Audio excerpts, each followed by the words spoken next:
of Tomorrow, kembali lagi bersama saya Evelyn Kalista sebagai Liaison Officer for Governmental Organization AMSA Indonesia 2020-2021 yang akan menjadi moderator dalam program Governmental Organization Talk atau GO Talk dalam merayakan World Tuberculosis Day 2021. Pada kesempatan ini, saya sangat antusias karena kita kedatangan narasumber yang sangat luar biasa, yaitu Dr. Erlina Burhan, Master of Science, Spesialis Paru Konsultan PhD, sebagai Ketua Umum Perhimpunan Dokter Paru Indonesia Cabang Jakarta. Dan pada kali ini juga kita akan membahas mengenai topik yang sangat luar biasa menarik, yaitu Drug Resistant Tuberculosis. Halo, selamat siang Dr. Erlina. Bagaimana kabar? Halo, selamat siang. Apa kabar? Baik dokter, bagaimana dok? Saya baik-baik saja, Evelyn. Iya, terima kasih dokter. Senang banget dengernya kalau dokter dalam keadaan baik, dok. Mungkin dokter bisa nih dok menyapa penonton dan pendengar GOTO kali ini nih dok. Halo semuanya, selamat berjumpa dengan saya ya. Saya Erlina Burhan, saya adalah salah seorang dari staf pengajar di Departemen Pulmonologi dan Kedokteran Respirasi FKUI.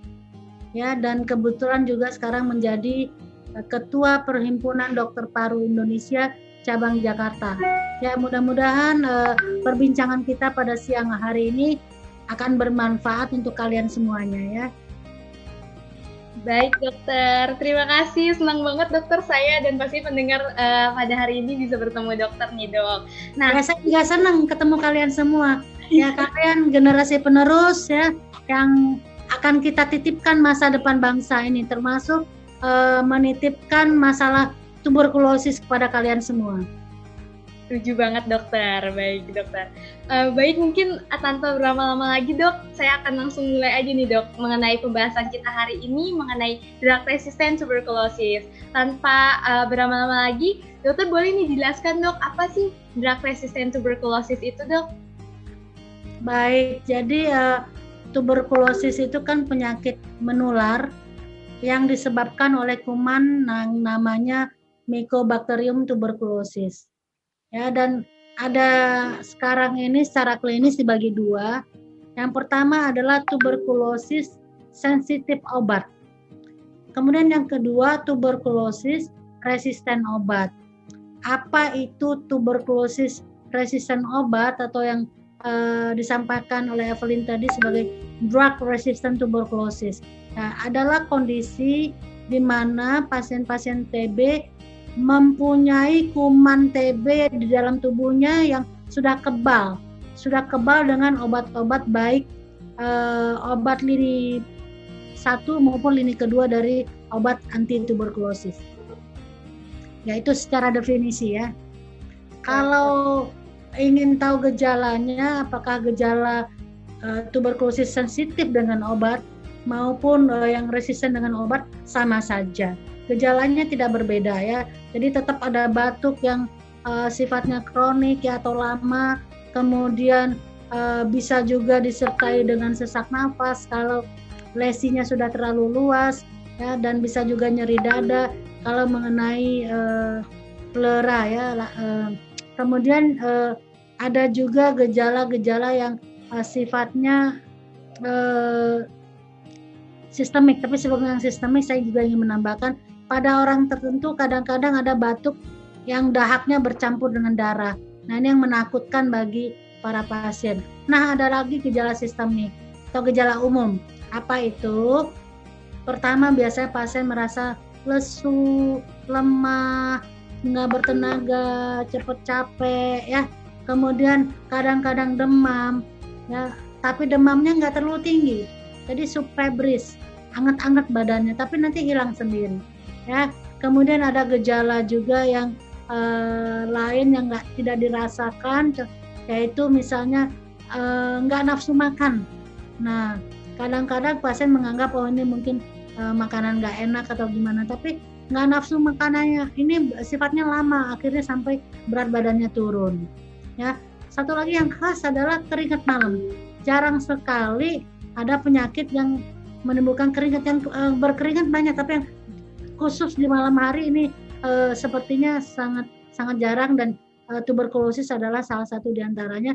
dan gejala-gejala ini sama saja baik itu yang tuberkulosis sensitif obat atau yang biasa maupun tuberkulosis yang resisten obat atau drug resistant tuberculosis. Oke, baik dok. Jadi emang gejalanya tidak bisa dibedakan secara spesifik ya dok antara drug resistant tuberculosis dan tuberkulosis biasa dok. Lalu, ya betul sekali Evelyn ya. Jadi dok, jika seperti itu dok, bagaimana awal terjadinya kuman TBC itu bisa menjadi resisten dok? Mungkin dokter bisa menjelaskan dari bagaimana proses terjadinya seperti itu dok. Oke, ya jadi mekanisme terjadinya resisten obat atau resisten obat ini dibagi dua. Yang pertama ada yang primer, ya. Yang kedua ada yang sekunder. Yang primer itu biasanya tidak ada riwayat sakit TB sebelumnya, tidak ada riwayat pemakaian obat anti TB atau OAT. Tiba-tiba pasiennya bergejala TB dan diperiksa kumannya, dilakukan biakan, hasilnya adalah tuberkulosis resisten obat. Nah ini disebut sebagai TB resisten obat yang primer, ya. Dan ini terjadi karena kemungkinan besar dia tertular dari orang yang sudah resisten. Jadi kuman yang masuk ke tubuhnya adalah kuman yang sudah resisten. Makanya ini kita sebut dengan TB resisten obat yang primer. Kemudian yang kedua adalah TB resisten obat yang sekunder. Ini terjadi karena tingkah laku manusia. Ya, manusia ini siapa? Bisa pasiennya, bisa dokternya. Ya, ini terjadi biasanya karena pemakaian obat yang tidak sesuai. Ya, jadi bisa jadi obat TB itu kan nggak satu obat kan? Ya, ada 4 obat. Bisa jadi obat tidak cukup 4 obat ini yang diminum, atau kalaupun minum 4 obat tapi dosisnya tidak sesuai. Ya, kalaupun dosisnya sesuai tapi mungkin durasi atau lama minum obatnya tidak sesuai juga. Jadi obat TB ini yang TB sensitif ya ada 4. Ya, iya bisa juga sih 5, tapi kalau sudah 4 sudah cukup, yaitu rifampicin, INH, ethambutol dan pyrazinamide. Nah, kalau orang hanya minum 1 atau 2 macam obat saja, kemungkinan kumannya bukannya mati tapi akan bermutasi menjadi kuman yang resisten. Itu satu hal hanya dari jumlah obat. Kemudian kita tahu bahwa kuman-kuman TB yang ada dalam tubuh seseorang pasien itu populasinya cukup banyak dengan sifat yang berbeda-beda. Ya, ada yang rapid grower, ada yang slow grower, ada yang aktif di suasana asam, ya. Dan ini harus diatasi dengan obat yang punya sifat yang berbeda-beda juga. Contohnya INH dan rifampicin itu baik untuk kuman yang rapid maupun yang slow grower. Kemudian pyrazinamide itu baik untuk kuman-kuman yang berkembang biak dalam suasana asam. Ya, dan juga ethambutol punya sifat khusus tersendiri. Jadi dengan 4 macam obat dengan cara kerja yang berbeda-beda dengan sifat berbeda ini juga akan bisa membunuh atau mengeliminasi sekelompok atau populasi kuman yang juga punya sifat yang berbeda. Ya, jadi kalau obatnya nggak cukup, dia bukannya mati tapi akan bermutasi menjadi suatu strain yang resisten dengan obat yang sudah masuk tersebut. Itu dari sisi jumlah jenis obat saja, tapi juga masalah dengan dosis obat. Jadi kalau seharusnya dosis obat itu katakanlah 450 mg, tapi mungkin hanya diminum separuhnya, jadi obat di dalam darah tidak mencapai MIC. Kalian tahu pasti ya MIC ya, minimum inhibitory concentration, jadi tidak mencapai konsentrasi minimal dalam darah sehingga obat tersebut tidak punya efek untuk membunuh. Nah, jadi masuk percuma. Demikian juga kalau TB itu kan pengobatannya 6 bulan baru bisa menyembuhkan, ya. Nah, kalau nggak sampai 6 bulan, biasanya ini sering terjadi nih, 2 bulan saja umumnya ya, 2 bulan kan obat masuk, itu pasien biasanya nggak ada keluhan.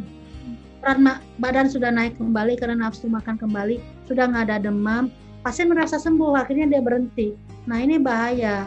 2 bulan saja itu belum belum cukup untuk membunuh semua kuman. Sehingga sebagian kuman yang tersisa, yang tadinya lemah-lemah saja, karena sudah diobati 2 bulan, yang tersisa ini kemudian berubah bermutasi menjadi strain yang berbeda. Yang ini kita sebut strain yang sudah resisten dengan obat tadi yang sudah diberikan. Ya, begitu ya. Jadi ada yang primer, ada yang sekunder, dan dengan mekanisme yang berbeda-beda. Ya. Jadi baik dokter, jadi tadi juga dokter sudah menjelaskan bahwa ada 2 tipe dari drug resistant tuberculosis itu, yaitu yang primer dan sekunder. Lalu dok, saya juga pernah mendengar nih dok mengenai multi drug resistant tuberculosis atau biasa disebut MDR-TB dan extensively drug resistant tuberculosis atau XDR-TB. Itu bagaimana dokter yang membedakan keduanya dok? Ini bisa jelaskan? Ya, jadi drug resistant tuberculosis itu memang terbagi juga atas beberapa kelompok ya. Yang pertama adalah rifampicin resistant. Ya, rifampicin resistant ini kelompok baru karena kita punya alat yang namanya Gene Expert atau sekarang disebut dengan TCM, tes cepat molekuler, yang bisa mendeteksi MTB dalam waktu 1 jam dan kemudian 1 jam berikutnya mendeteksi kepekaan, tapi hanya terhadap rifampicin. Oleh sebab itu makanya sekarang banyak, karena TCM ini banyak dikerjakan, maka ada definisi baru yaitu TB rifampicin resistant. Berikutnya ada yang disebut dengan monoresistant. Nah, sesuai dengan namanya monoresistant, jadi resisten dengan 1 obat saja.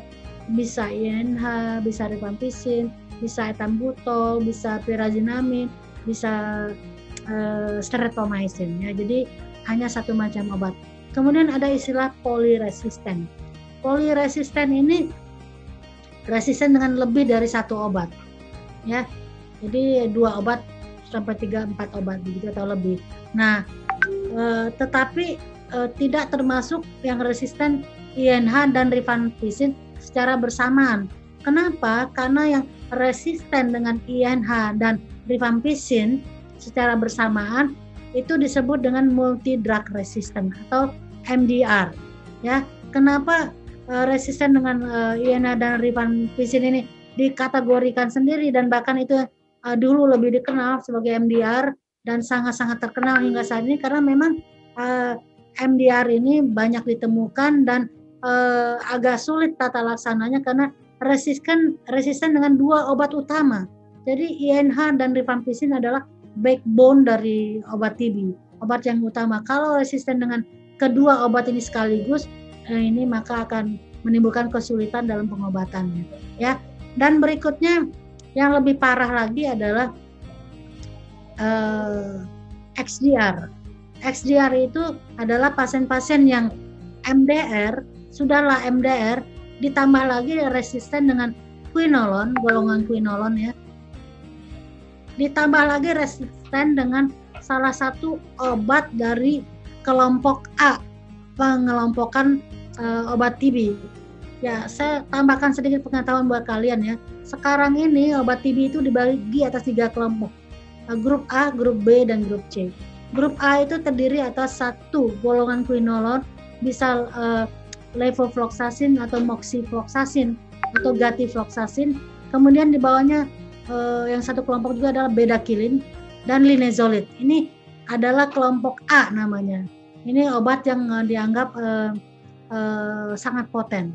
Kemudian ada di bawahnya grup B, terdiri atas cycloserine dan clofazimine.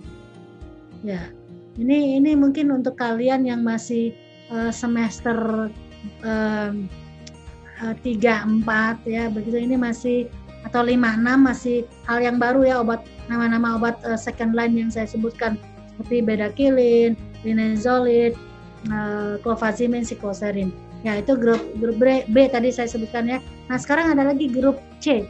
Grup C itu termasuk diantaranya ethambutol, pyrazinamide, delamanid, ya, para aminosilisilat, imipenem dan lain-lain. Nah, jadi ada penggolongan atau pengelompokan OAT yang baru. Kalau dulu kan kita mengenal sebagai kelompok 1, 2, 3, 4, 5. Jadi sekarang ini berubah terus nih ya. Oke. Jadi dok, emang pengubahan dari kelompoknya itu dimulai sejak kapan nih dok? Dan kalau yang pengubahan kelompok A, B, C ini sudah kira-kira 3 tahun belakangan.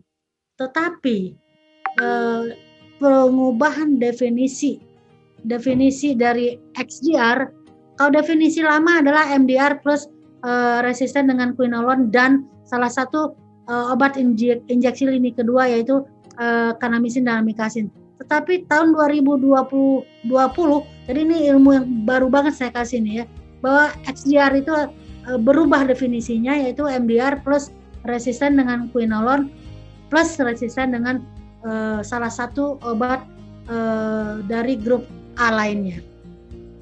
Wah, saya juga baru tahu dok mengenai definisi. Nah, ini karena ini baru banget ya, definisi tahun 2020 akhir pula, kalau nggak salah Desember. Ya, jadi masih baru banget nih ya. Iya dokter. Baik ya. Dok, terima kasih banyak dok. Jadi kita semua dapat ilmu baru juga dok di sini. Dan dokter tadi apa sih dok yang membedakan dari golongan ABC itu dok? Apa dan kenapa bisa jadi? Ya, ini kan konsensus dari para ahli ya, yang berkumpul di seluruh dunia di WHO dan membuat penggolongan ini sepertinya sih berdasarkan potensinya. Ya, jadi golongan A lebih poten dibandingkan golongan B, demikian juga golongan B lebih poten dari golongan C. Gitu.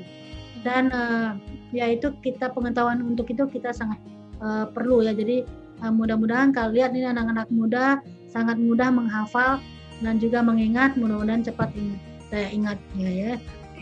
Amin dokter. Baik dok, mungkin saya akan lanjutkan ke pertanyaan selanjutnya nih dokter. Jadi tadi dokter juga sudah menjelaskan kalau yang terbanyak itu biasanya mengenai multi drug resistant tuberculosis atau MDR-TB. Lalu dok, kalau di Indonesia sendiri itu gimana sih dok kasus drug resistant tuberculosis ini? Apakah semakin tahun semakin meningkat dan bagaimana prevalensinya dok? Ini bisa jelaskan dokter. Ya, jadi sepertinya karena di era pandemi ini banyak orang yang takut ke rumah sakit. Tadi kan kita belajar ya, kalau orang berobat nggak selesai, minum obat nggak teratur, akan bisa kumannya bermutasi menjadi kuman yang resisten obat. Nah ini sekarang di era pandemi orang takut ke rumah sakit, jadi harus yang melanjutkan pengobatan nggak datang lagi, jadi mereka putus obat. Jadi kemungkinan prediksi saya bahwa kejadian drug resistant tuberculosis atau TB resisten obat ini akan meningkat. Nah, kalau prevalensi yang lama nih ya, data baru kita belum punya, apalagi sekarang pandemi ini. Yang lama mengatakan sebelum pandemi ini ya bahwa prevalensi TB resisten obat dari kelompok kasus baru itu sekitar 1,7%. Sementara dari kelompok yang pernah mendapat pengobatan atau previously treated cases itu sekitar 12%. Jadi memang termasuk lumayan tinggi juga ya dokter di Indonesia sendiri terkait drug resisten ini ya dok? Iya, lumayan tinggi ya. Baik dok. Jadi juga kita harus menjadi perhatian khusus ya dok terkait drug resisten TB ini sehingga bisa terus berkurang apalagi di pandemi ini juga ya dokter. Ya, jadi saya berpesan kepada kalian murid-murid saya ya, jadilah agen atau agen edukasi untuk para pasien. Kita kan tadi belajar bahwa salah satu yang membuat orang resisten ini karena satu tertular dari orang yang sudah resisten obat sehingga jadi kasus yang primer, kemudian juga karena masalah yang didapat atau yang sekunder, itu karena tadi minum obat tidak cukup jumlah obatnya, tidak teratur, dan juga putus obat atau dosis tidak sesuai. Nah, yang pertama jadilah agen edukasi untuk memastikan pasien TB biasa atau TB yang sensitif minum obat sampai selesai, sampai sembuh. Karena kalau dia sampai sembuh, dia nggak akan jadi resisten. Ya, demikian juga untuk pasien-pasien yang sudah resisten, pastikan mereka juga minum obat sampai selesai, sampai sembuh. Karena kalau mereka nggak sembuh, MDR bisa jadi menjadi XDR, atau bisa jadi mereka karena tidak sembuh, tidak diobati lagi, akan menjadi sumber penularan, ya, source of infection dari untuk yang lain. Jadi baik sekali kalau kalian mengambil peran edukasi. Paling kan belum jadi dokter nih, edukasi saja. Mulai dari keluarga terdekat atau lingkungan. Kalau kebetulan lagi minum obat, pastikan dia minum obat teratur setiap hari sampai selesai. Jangan putus obat, dan obatnya diminum semua. Jangan dipilih-pilih mana yang suka. Ya. Bener banget dok, jadi sebagai mahasiswa juga kita banyak banget yang bisa dilakuin dan dimulai dari diri sendiri juga ya dok untuk bisa jadi agent of change itu ya dok. Ya, dan satu hal lagi kan saya katakan tadi orang bisa MDR primer karena tertular. Nah, tolong ingatkan juga pasien-pasien TB yang memang batuk untuk selalu memakai masker supaya tidak menularkan kepada orang lingkungannya. TB kan airborne disease ya, menular lewat udara. Jadi pakailah masker bagi pasien yang batuk atau masih dalam pengobatan. Kemudian juga rumahnya, jendela, pintu itu dibuka agar supaya ada pertukaran udara. Jadi kalaupun ada kuman yang terlepas ke udara bebas, itu kalau jendela dibuka dia akan keluar dan udara masuk berganti udara yang bersih. Ya, begitu ya. Baik dok, pernah penting banget ya dok untuk diingat itu ya dok tadi. Harus diingatkan untuk selalu memakai masker dan lain-lain juga dok. Nah dokter, mungkin pertanyaan selanjutnya dok, siapa saja orang yang beresiko terkena drug resistant TB ini? Apakah setiap orang tuh memiliki resiko yang sama dok terkait dengan drug resistant yang primer ataupun yang sekunder dok? Ya, saya kira semua orang punya resiko. Tapi memang ada risiko yang tertinggi atau risiko yang cukup tinggi adalah satu pada orang-orang yang berkontak erat dengan pasien TB, ya. Kemudian juga orang-orang yang tidak bisa memastikan menjaga imunitasnya. Contohnya adalah HIV itu juga berisiko tinggi untuk tertular TB, baik TB sensitif maupun TB resisten. Satu lagi adalah pasien-pasien dengan diabetes. Pasien-pasien dengan diabetes kan sistem imunnya juga menurun. Jadi semua orang yang punya kondisi yang sistem imunnya bermasalah itu berisiko untuk tertular TB. Jadi diabetes, HIV, kemudian orang-orang yang dengan menjalani hemodialisis itu kan juga sistem imunnya rendah ya. Orang-orang dengan penyakit kronis dan anak-anak dan lansia, ya. Jadi emang setiap orang itu beresiko ya dok, apalagi tadi ada 2 tipe juga yang primer dan sekunder, jadi kita harus tetap waspada dan mencegah juga ya dokter. Betul, jadi prevention is better than cure kan? Iya benar banget. Bagaimana sih dok cara mendiagnosis seseorang yang terkena drug resistant TB ini, baik yang sudah terkena TB ataupun yang belum nih dok? Bagaimana langkah-langkahnya dok? Seperti itu. Jadi kalau Anda punya gejala seperti yang saya katakan tadi, ada batuk, mungkin sesak, mungkin nyeri dada, atau ada bercak darah di batuknya, mengalami demam-demam yang nggak jelas penyebabnya, dan itu terjadi hilang timbul, ada nafsu makan menurun, berat badan menurun, lesu, letih, gampang lelah, tidak fit. Nah, coba untuk orang Indonesia, karena TB adalah endemis di Indonesia. By the way, kita nomor 2 loh di dunia sekarang rankingnya. Setelah India, Indonesia baru Cina dari sisi jumlah kasus. Jadi untuk negara penduduk di negara seperti Indonesia, kalau ada gejala-gejala seperti yang saya sebutkan tadi, pertama pikirkanlah jangan-jangan Anda TB. Oleh sebab itu, segeralah memeriksakan diri ya ke dokter, akan di ronsen, diperiksa dahak. Ya, dan satu hal lagi yang diingat bahwa TB itu kita sudah tahu kumannya apa, bisa diperiksa, pemeriksaannya banyak, TCM ada di mana-mana, ya, pemeriksaan BTA ada di mana-mana, ya. Itu kedua dari diagnosis. Ketiga, obatnya juga ada, dan kalau diminum dengan teratur itu efektif bisa menyembuhkan. Jadi obat TB itu efikasinya sangat tinggi ya untuk menyembuhkan, dan juga yang perlu diingat, obatnya gratis. Di sebagian besar rumah sakit pemerintah, apalagi di puskesmas, sebagian kecil rumah sakit swasta, obat-obat TB ini gratis. Gratis bukan karena obatnya murah, bukan. Jadi pemerintah sih membeli obat ini, tapi disumbangkan atau diberikan kepada Fasiankes, fasilitas pelayanan kesehatan yang punya program DOTS. Nah, ini obat ini diberikan kepada center-center itu untuk diberikan gratis kepada pasien.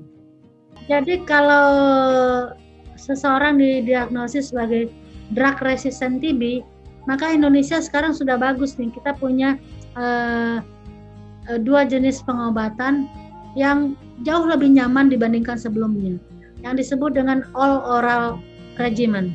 Ada yang short jangka pendek, ada yang long jangka panjang. Ya, kalau dulu kan pengobatan TB resisten obat itu seragam semuanya, standardized 18 sampai 24 bulan, 18 sampai 24 bulan, dan 6 bulan pertama diantaranya disuntik setiap hari.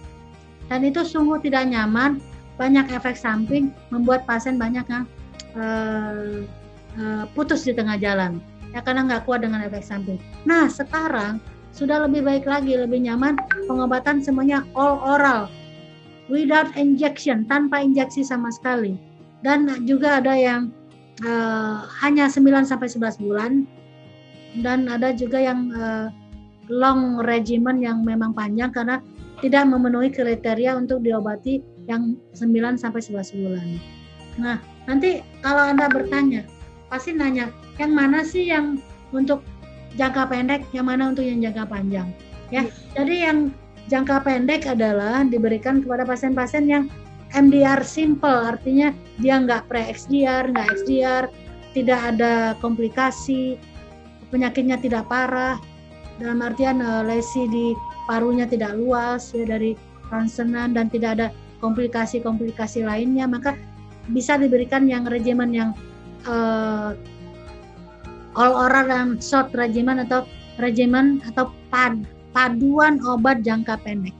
Ya, ini bahasa Indonesia yang bakunya ya, paduan obat jangka pendek. Nah, kalau orang tersebut tidak memenuhi kriteria karena tadi yang saya katakan bahwa dia bukan MDR saja tapi ada pre-XDR atau XDR-nya atau kasusnya berat, maka dipilihkan yang paduan jangka panjang. Baik dokter, jadi memang ada beberapa paduan-paduannya juga ya dok, seperti itu ya dok. Nah dok, terkait dengan hal tersebut juga dok, tadi jika seseorang yang sudah terkena drug resistant TB ini pastinya pengobatannya akan lebih sulit ya dok, karena kan untuk obat TB-nya aja dia sudah resisten. Nah bagaimana sih dok pengobatannya, manajemen terpadu terkait dengan pengendalian TB resisten obat? Ini kan obat tadi yang diberikan adalah paduan jangka pendek maupun jangka panjang. Ini adalah obat-obat yang second line. Walaupun ada obat first line-nya, tapi tujuannya hanya untuk menambah, bukan obat utama. Ya, jadi contohnya obat jangka pendek 9 sampai 12 bulan itu yang all oral adalah pemberian bedaquiline, levofloxacin, clofazimin, ethionamid, INH dosis tinggi, ya, ethambutol dan pyrazinamid. Ya, ini diberikan selama 9 bulan. Jadi obatnya 7 macam. Tapi itu 6 bulan pertama. Berikutnya 5 bulan pertama tinggal 3 aja. Jadi levofloxacin, ethambutol pyrazinamid, dan pemberian sikloserin. Ya. Jadi obatnya obat second line ya terutama ya. Dan obat-obat second line atau lini kedua ini memang adalah obat-obat yang lebih keras, lebih toksik sehingga efek sampingnya juga lebih banyak. Oleh sebab itu, cegahlah pasien Anda jangan sampai menjadi kasus drug resistant, ya.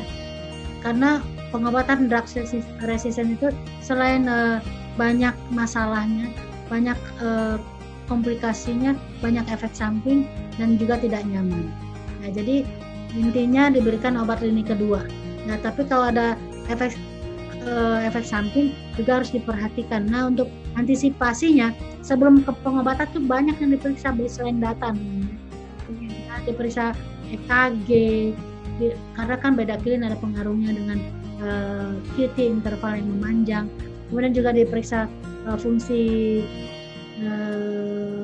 hati, SGOT, SGPT, diperiksa pregnancy test, diperiksa HIV, diperiksa elektrolit, dan macam-macam lagi diperiksa untuk kita punya baseline agar kalau ada adverse event reaction atau reaksi mungkin efek samping, maka kita bisa mengatakan oh ini terjadi karena efek samping obat yang mana ya.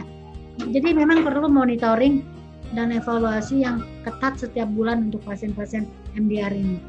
Oke, baik dok. Orang yang mendapatkan pengobatan tersebut dok, itu pasti sembuh, dan bagaimana keberhasilan dari pengobatan dari drug resistant TB ini dok? Ya, jadi memang kalau TB sensitif keberhasilan pengobatannya kan di atas 90%.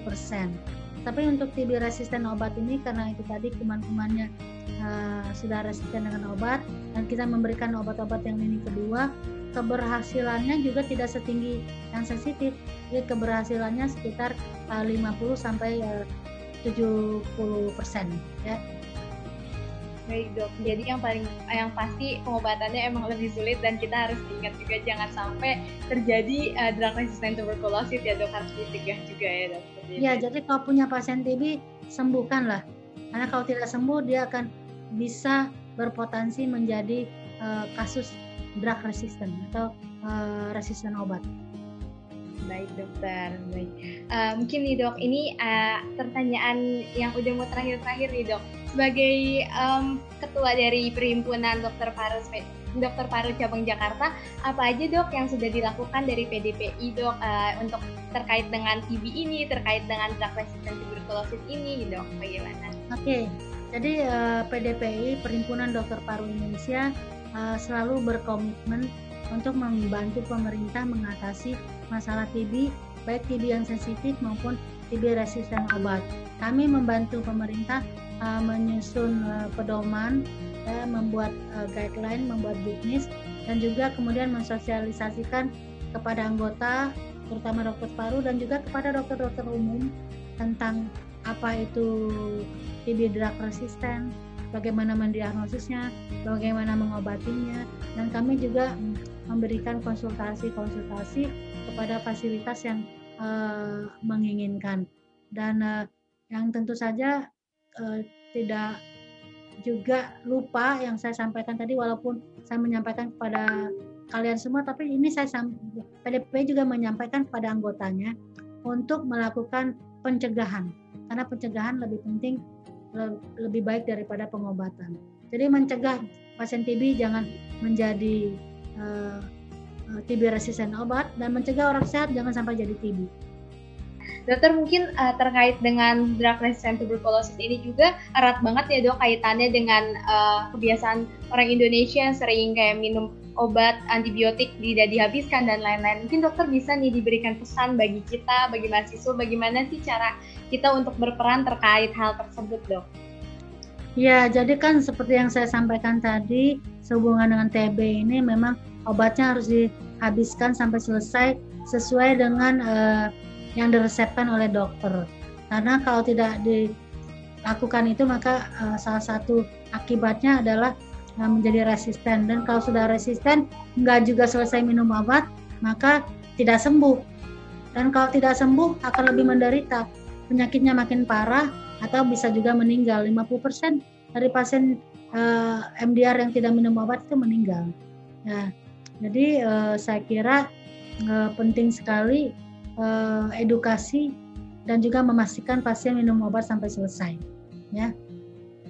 Baik dok, baik dokter, terima kasih banyak, dan tidak terasa nih dok, kita sudah berada di penghujung acara dari talk show kita kali ini. Sebelum Geotalk kali ini berakhir, mungkin dokter bisa memberikan closing statement nih dokter untuk kita semua, bagaimana sih bagaimana hal-hal yang dapat kita lakukan dan lain sebagainya dok, mungkin dapat diberikan sedikit dok. Ya, pertama terima kasih sudah diundang ya untuk talk show ini, dan mudah-mudahan memang kalau ini di-upload di Instagram kalian, ini akan dilihat oleh orang banyak dan bisa juga menjadi bahan untuk edukasi untuk dokter-dokter, mahasiswa, dan masyarakat pada umumnya. Jadi saya ingin menyampaikan bahwa TB ini adalah masalah yang sudah lama, yang sebetulnya harus kita lakukan percepatan untuk upaya mengakhirinya, melakukan eliminasi TB. Dan itu harusnya bisa, karena penyakit ini adalah penyakit yang preventable, ya, penyakit yang bisa dicegah, diketahui kuman penyebabnya, bukan penyakit yang kita tidak tahu penyebabnya. Penyebabnya tuberkulosis, Mycobacterium tuberculosis, sudah ditemukan oleh Dr. Robert Koch lebih dari 100 tahun yang lalu, ya. Dan kemudian pengobatannya juga ada, obatnya ada, dan obat ini efektif bisa menyembuhkan. Jadi penyakit kita ketahui sifatnya, kita ketahui penyebabnya, kita ketahui obatnya, yang mestinya TB ini tidak menjadi masalah lagi. Jadi cegahlah orang jangan sampai jadi TB. Kalaupun TB, pastikan dia sembuh supaya tidak jadi TB resisten obat. Dan itu kita bisa. Apalagi Indonesia ini sudah mengikrarkan diri sebagaimana negara-negara lain untuk mencapai TB elimination in 2030, tahun 2030. And now the clock is ticking, ya. Setiap nyawa berharga. Mari kita cegah TB, kita sembuhkan TB. Terima kasih. Baik dokter, terima kasih banyak atas waktu dokter hari ini. Saya juga mewakili AMSA Indonesia, dok, mengucapkan terima kasih atas kesediaan dokter untuk sharing-sharing ilmu mengenai drug resistant TB ini, yang pastinya tadi kita udah belajar banyak banget dan mendapatkan update-update terbaru juga ya dokter mengenai drug resistant TB ini, dok. Nah, saya izin memberikan closing statement sedikit juga ya, dok. Seperti yang kita tahu bahwa drug resistant TB ini masih menjadi masalah kesehatan di Indonesia karena setiap tahunnya kasusnya terus meningkat. Hal ini juga tadi seperti yang Dr. Erlina sudah katakan, terkait dengan banyaknya orang yang belum peduli terkait dengan drug resistant TB ini, ditambah di Indonesia ini masih darurat mengenai resistensi antibiotik. Maka dari itu penting banget ya dokter yang tadi sudah jelaskan bahwa untuk mengambil langkah-langkah kecil dimulai dari diri sendiri untuk menjadi agent of change dalam memberikan edukasi-edukasi terhadap orang-orang terdekat terkait dengan permasalahan tuberkulosis ini dan juga resistensi antibiotik ini. Nah, saya juga berharap semoga dengan Geotalk yang kami laksanakan ini kami bisa menjangkau lebih banyak lagi orang dan masyarakat sehingga baik kasus TB dan juga non TB itu bisa menurun ya dok setiap tahunnya, dan kita bisa mencapai target yang sudah ditentukan oleh pemerintah, yaitu kejadian tuberkulosis dapat menurun pada 2030 yang tadi juga sudah dijelaskan dok. Baik dok, mungkin sebelum berakhir kita bisa tos TB dulu dok. Temukan tuberkulosis, obati sampai sembuh. Terima kasih para penonton yang sudah menonton Geotalk kali ini. Sampai bertemu di Geotalk selanjutnya, dan Viva AMSA!